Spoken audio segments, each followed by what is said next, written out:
Les amis, bonjour à tous.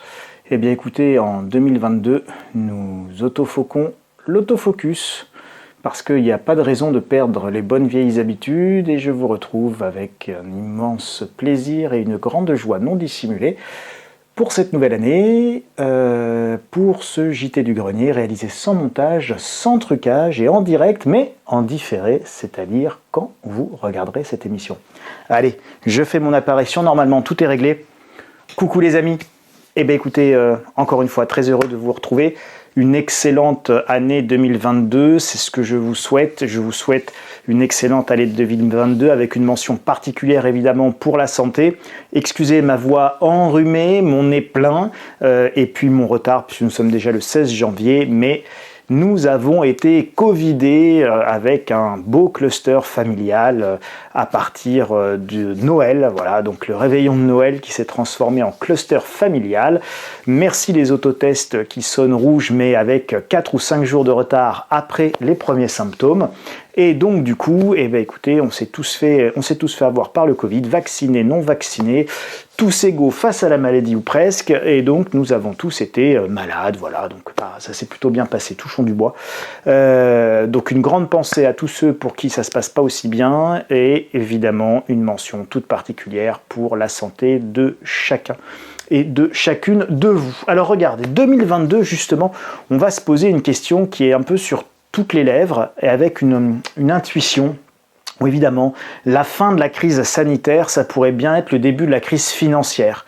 Et donc évidemment, il y a un rapport direct entre les deux, fin de crise sanitaire, début de crise financière ou début de crise économique. Donc j'ai utilisé le mot financière, c'est pas du tout pour vous faire peur sur une crise financière, c'est, j'aurais plutôt dû utiliser d'ailleurs le terme crise économique, mais je voulais faire une rime, voilà, donc sanitaire, rimer plus avec financière qu'avec économique évidemment, mais la crise elle sera pas du tout que financière, hein. Au contraire, elle va être beaucoup plus fondamentalement économique et je m'en vais partager toutes ces réflexions et considérations économico-sanitario-politiques avec vous les amis, et donc nous allons réfléchir ensemble. Alors, on va parler un tout petit peu de l'actualité sanitaire, justement, en disant, voilà, l'une des hypothèses aujourd'hui, donc encore une fois, mon sujet, c'est pas on se vaccine pas, etc., charte YouTube, machin, tout ça. Vous écoutez les organes officiels et vous suivez les consignes officielles, etc., etc. Bon, maintenant qu'on a dit ça, on peut commencer à réfléchir. Donc, Omicron, le variant qui changera peut-être tout. Alors, j'insiste sur le peut-être tout. Bon, c'est prometteur en fait, Omicron, c'est prometteur d'un point de vue de l'immunité collective. Donc, souvenez-vous, bon, ça fait 2 ans que nous y sommes, hein, donc d'ailleurs, je vous avais dit que la dynamique, ça serait au moins 24 mois. Le premier SARS-CoV-2 saisit la planète avec de graves séquelles, des taux de mortalité qui sont très importants, puis surtout un taux de saturation des hôpitaux qui est énorme en fait, hein. Donc, tout de suite, on réfléchit à n'importe quoi, mais une vaccination, quelque chose qui pourrait alléger le système de santé, au moins protéger des formes graves, hein, vous savez, le côté transmission, machin, etc. En fait, le sujet fondamental, il était sur éviter le maximum de formes graves, pour éviter d'emboliser, de saturer les systèmes de santé, d'éviter des séquelles extrêmement graves à terme. Et quand on parle du SARS-CoV-2 d'origine, avant qu'on change de nom, avant qu'on appelle ça le Covid, puis qu'on ne dise pas le, mais c'est la Covid, etc. etc. Bon, avant toutes ces âneries-là, la réalité, c'est un virus extrêmement pathogène qui nous arrive de Chine, avec des taux de mortalité, des taux d'hospitalisation qui sont très importants. Donc c'est important de se repositionner un peu, de se replacer dans la genèse de ce qui a amené à un certain nombre de décisions, tout en sachant qu'une fois qu'on a dit ça, il faut dire autre chose. On est sur un coronavirus. Et les coronavirus, ce sont des zoonoses. C'est-à-dire que ça passe de l'animal à l'homme, de l'homme à l'animal, et inversement. Alors là, je vous ai mis quelques exemples, mais vison, souris, pangolin, chauve-souris. Souvenez-vous, hein, au départ, on nous explique que c'est un pangolin qui a mangé une chauve-souris, qui lui-même a été mangé par un Chinois qui avait très très faim dans le marché aux animaux. Une fois qu'on a dit ça, il faut dire qu'il y a une mutation significative biologiquement tous les 15 jours. Donc tout ça, ce sont des données qu'on a depuis très longtemps hein, et qui m'avaient amené notamment à vous dire que la vaccination, il y avait peu de chances qu'elle marche. Hein. Donc j'avais écrit un article, la bataille de la vaccination est déjà perdue, hein, vous pourrez regarder, parce qu'on a suffisamment d'éléments pour nous permettre de penser que ça mute tellement vite, et puis il y a des réservoirs animaux tellement importants, que même une vaccination 100% humaine n'éradiquera pas le virus qui va circuler chez les animaux, muter chez les animaux, et d'ailleurs quand on parle d'Omicron, a priori, donc tout ça c'est à confirmer, c'est bon, mais a priori, le Omicron aurait muté chez les souris. Voilà, hein, donc est-ce que ça sera complètement confirmé ou est-ce que ce sera infirmé par la science plus tard? Mais aujourd'hui, en l'état actuel des données, des connaissances scientifiques, beaucoup pensent qu'Omicron a muté dans un environnement souris. Voilà. Donc, vous voyez, la vaccination humaine sur Omicron, a priori, si ça mute dans les souris, voilà, la vaccination humaine, elle n'a pas d'effet sur l'apparition de nouveaux variants, ou en tout cas, elle n'a pas forcément toujours des effets sur l'apparition de nouveaux variants. Donc, c'est pas forcément ça une hypothèse de fin de crise sanitaire. Et moi, encore une fois, je suis pas là pour dire on se vaccine pas, etc. Moi, je fais une analyse vaguement sanitaire et médicale pour essayer d'en tirer justement des conséquences économiques et de prévoir vers où on va a priori s'orienter. Hein. Donc vous voyez bien que la réponse, à mon sens, elle ne pouvait pas venir de la vaccination. Mais avec Omicron, qui semble essentiellement bénin, on a peut-être finalement comme une sorte de vaccination gratuite et universelle avec une forme de virus atténué, puisque en termes de pathogénicité, Omicron semble ne rien avoir avec le premier virus qui nous arrive de Wuhan il y a 2 ans. D'ailleurs, l'Espagne veut sortir du mode panique et traiter le Covid même comme une grippe, ce qui n'était pas le cas évidemment pour le premier virus qui était tout sauf une grippette, quoi qu'on vous en ait dit à l'époque, mais bon, c'était pour vous permettre de gérer évidemment l'anxiété et gérer la peur des foules étant évidemment très dangereuse pour la stabilité des États et la stabilité d'une société. Donc en gros, passer du mode panique pandémique au mode zen endémique, c'est peut-être ce que pourrait permettre le variant Omicron, plus la vaccination, plus peut-être des traitements, plus le fait que voilà, on a 350 000 cas par jour, donc ça va extrêmement vite. Est-ce que Omicron va permettre d'atteindre l'immunité et de passer du mode panique pandémique au mode zen endémique? Eh bien, ça va être l'hypothèse de ce travail. Et imaginons que ce soit le cas, alors ça va tout changer. Peu importe que ce soit le cas ou pas le cas en fait. Hein. Je vous dis simplement, ce sont des hypothèses, c'est une analyse. Donc dans une analyse, on pose des hypothèses et puis on déroule les conséquences des hypothèses que nous avons posées.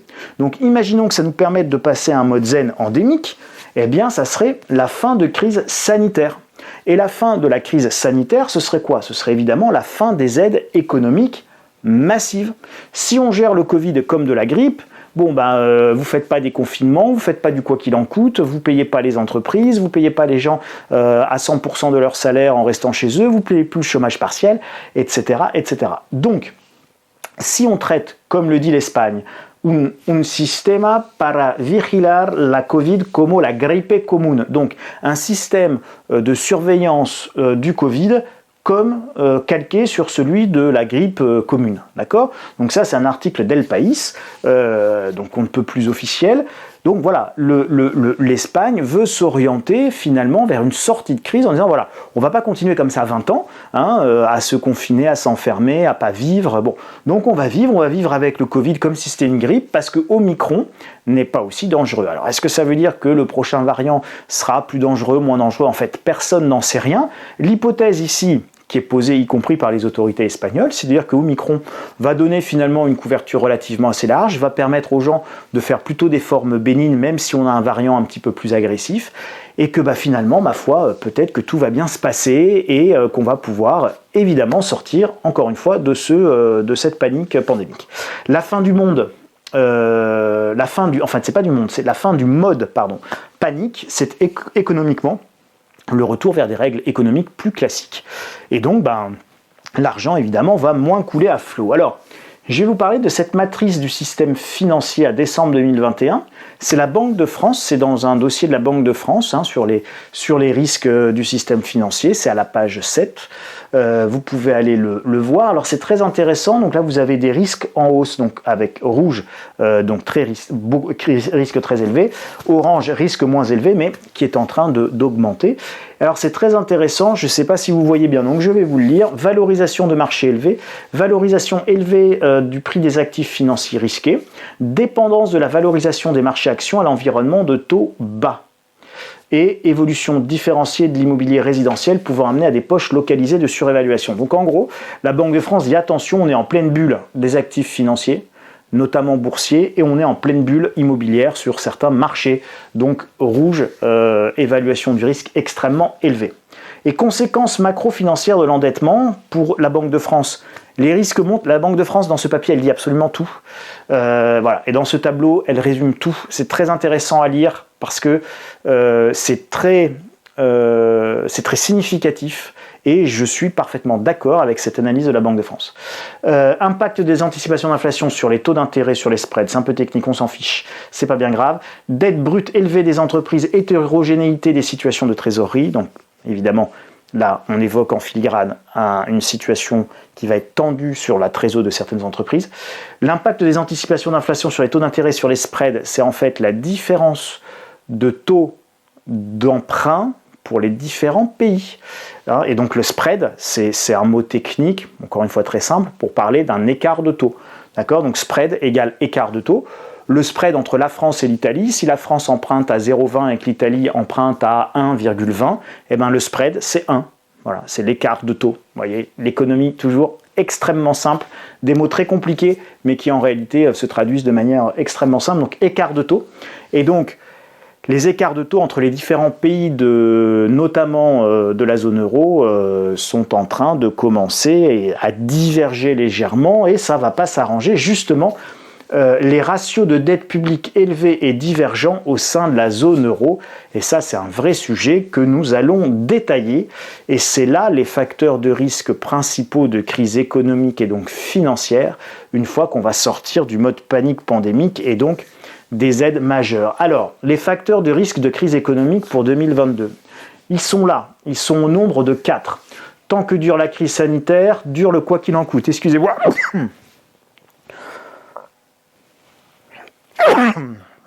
Et quand je vous dis que c'est réalisé sans trucage, vous avez même les éternuements, je suis navré.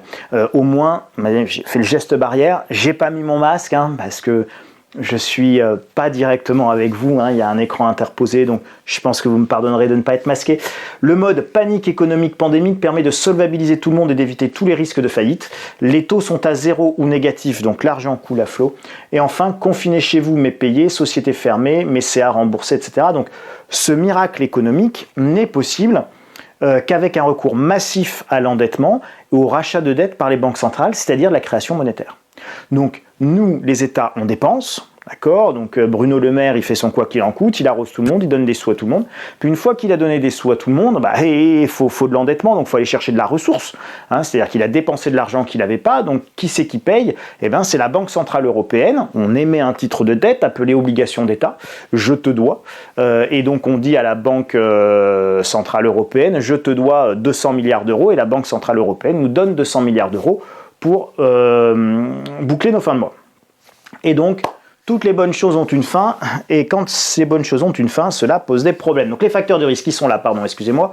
Inflation significative, 7% aux États-Unis, taux officiel, décembre 2021, du jamais vu depuis 1982.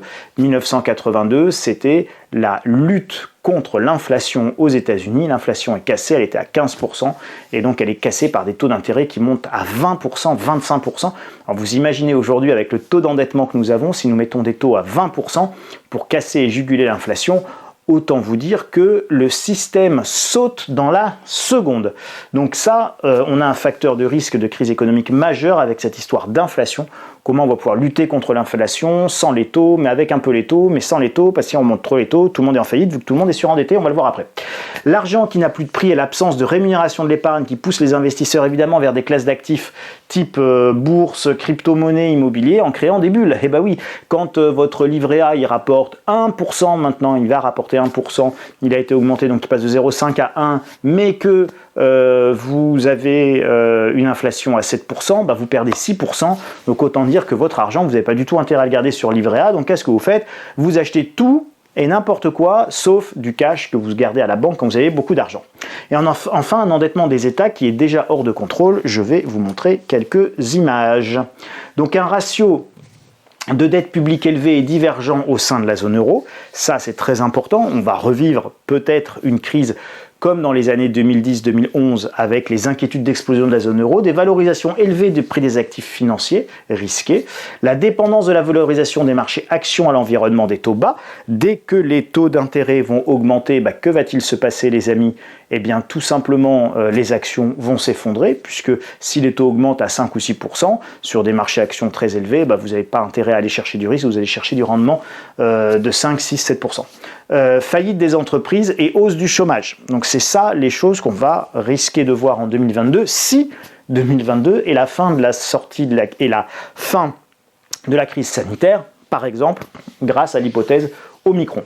Crise boursière et crise de l'euro. Et donc là, ce sont vraiment les deux risques majeurs.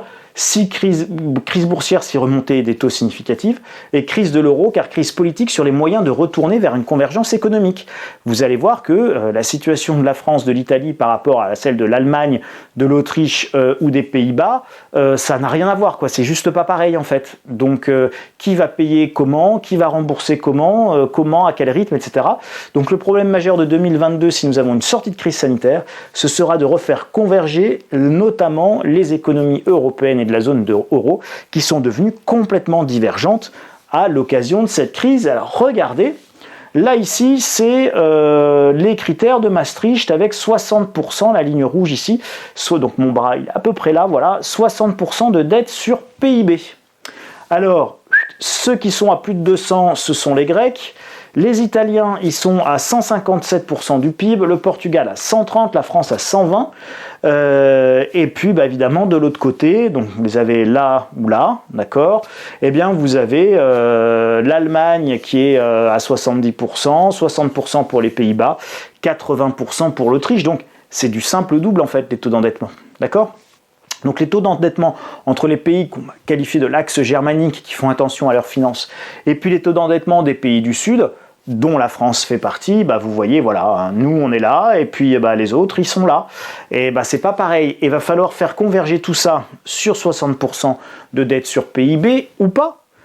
Mais ça va être évidemment des grosses négociations géopolitiques et économiques pour savoir comment fait-on pour reconverger et faire reconverger nos économies, et si on va y arriver. Alors s'il n'y avait que les dettes, mais vous avez également les déficits commerciaux, et les déficits commerciaux, c'est dramatique. Alors regardez, l'Allemagne en 2020, c'est 228 milliards d'excédents, tandis que la France, premier élève l'Allemagne, et meilleur élève, et dernier élève et le plus mauvais, la France avec 82 milliards. Et si ici, l'Italie, qui est en seconde position alors que sur l'endettement, l'Italie est ici, alors que la France est là, donc effectivement nous sommes moins endettés, mais si nous sommes moins endettés, l'Italie, elle a 63 milliards d'excédents de la balance commerciale, donc l'Italie produit, vend à l'étranger, donc ramène de l'argent, elle a un cash flow, elle a un flux positif d'argent qui rentre en Italie. Tandis que nous, la France, nous nous appauvrissons de 83, 85, 90 et puis peut-être demain 100 milliards d'euros par an. Et nous avons un cash flow négatif, c'est-à-dire des flux de trésorerie qui sont négatifs et donc de l'argent qui part de notre pays. Donc non seulement on a beaucoup de dettes, mais surtout on a en plus de l'argent qui part parce qu'on achète tout, on ne vend rien. Donc on est un pays extrêmement fragile. Donc quand vous avez un taux d'endettement qui est très élevé et que vous avez un déficit de votre balance commerciale qui est record au sein de la zone euro, nous sommes dans une situation qui est absolument dramatique. Voilà, c'est ultra inquiétant pour la situation économique française. Je ne ferai pas d'allusion au bilan du président actuel, mais il est évident que c'est un bilan qui est absolument dramatique en termes économiques. Nous sommes ruinés. Voilà, la réalité, c'est que nous sommes ultra endettés, que nous ne vendons plus rien, que nous n'avons plus d'industrie et que nous avons un déficit record de la balance commerciale. C'est quand même pas extrêmement glorieux. Les faillites d'entreprises au plus bas, donc ça c'est une bonne nouvelle, mais jusqu'au dégel et à la fin des aides évidemment. Donc le quoi qu'il en coûte a permis de maintenir ouvertes globalement toutes les entreprises. Les PGE, c'est les prêts garantis par l'État, ces PGE ils ont été massivement versés, même aux entreprises qui battaient un peu de l'aile. Et la sortie de crise sanitaire, c'est quoi? C'est le retour à la normale pour les entreprises, la fin des aides et évidemment le remboursement des PGE. Et quand il va falloir commencer à rembourser les prêts garantis par l'État, si les trésoreries d'entreprises, elles sont fragiles, eh bien ça va être compliqué et il va falloir certainement que le gouvernement allonge les durées de remboursement, voire même fasse des remises de dettes. Mais ce à quoi nous pouvons nous attendre, c'est évidemment une explosion des faillites et des dépôts de bilan, même si le Figaro disait France, les défaillances d'entreprises toujours à un niveau bas en 2021, c'est normal puisque encore une fois, il n'y a pas de faillite puisque toutes les entreprises sont aidées, même celles qui ne vont pas très bien. D'ailleurs, il y a tellement peu de faillites que regardez, les administrateurs et mandataires judiciaires souffrent du quoi qu'il en coûte. C'est un article des Échos. Eh bien, il y a tellement de PGE, il y a tellement peu de faillites que ceux qui normalement s'occupent de la gestion des faillites, qui sont les mandataires et les administrateurs judiciaires, ils n'ont plus de travail et eux-mêmes sont obligés de licencier tellement ils n'ont pas de travail depuis 2 ans. Donc, ceux qui s'occupent de gérer les procédures de faillite sont quasiment eux-mêmes en faillite. Il y a des licenciements chez les administrateurs et mandataires judiciaires pour passer la crise et donc l'absence de faillite. Et au dégel, ils auront aussi beaucoup de mal à gérer l'afflux, de même que les tribunaux de commerce, et notamment parce qu'ils auront mis au chômage un certain nombre de leurs salariés, voire licencié un certain nombre de leurs salariés, que faudra bien retrouver du monde, et que tout ça, ça ne se fera pas en un claquement de doigts. Et enfin, dernière chose à avoir en tête un petit peu là, c'est l'AGS qui gère la garantie des salaires, et cette caisse qui gère la garantie des salaires, eh bien s'il y a une explosion des faillites d'entreprises, eh bien c'est cette caisse qui va payer les gens que les entreprises ne pourront pas payer, et peut-être que cette caisse devra elle aussi faire appel à la solidarité collective. Alors, résumons les amis. La fin de la crise sanitaire, c'est évidemment une bonne nouvelle, on va s'en réjouir. Si jamais cette hypothèse s'avérait juste, écoutez, ma foi, je crois qu'on serait tous très heureux de retrouver la vie d'avant, quand bien même il y aurait quelques petits changements. Mais en réalité, cette bonne nouvelle peut en cacher une mauvaise, et même en cache une mauvaise, c'est que à la fin de cette crise sanitaire, nous aurons évidemment une crise économique, et ça, je crois que c'est très important de s'y préparer. La probabilité est donc très forte que la fin de la crise sanitaire conduise à une crise financière majeure. Il va falloir donc que vous surveilliez les taux d'intérêt et l'évolution des taux d'intérêt et les tensions intra-européennes, et notamment sur la zone euro autour de la monnaie unique européenne et autour du règlement de l'endettement et de la convergence nécessaire à nouveau des économies européennes vers des critères et vers peut-être un nouveau pacte de stabilité qui sera renégocié. Donc le pacte de stabilité des critères de Maastricht, donc il a complètement volé en éclats, mais il va bien falloir qu'il y ait quelque chose d'autre qui prenne le relais, parce que jamais les pays vertueux n'accepteront que les pays non vertueux fassent ce qu'ils veulent, et donc les fourmis ne seront pas d'accord pour payer pour les cigales, et donc ça va poser des soucis, et donc quand ça pose des soucis, on a des négociations, et ces négociations elles prennent du temps, et le temps des négociations, le temps long des négociations n'est pas forcément compatible avec le temps court des marchés, et donc vous avez là évidemment un risque de crise financière. Pensez à votre employabilité, à la solidité de votre entreprise, c'est important. Vous avez actuellement beaucoup de postes qui sont disponibles. En réalité, aujourd'hui, pendant que nous parlons et depuis quelques mois, le marché de l'emploi se porte bien.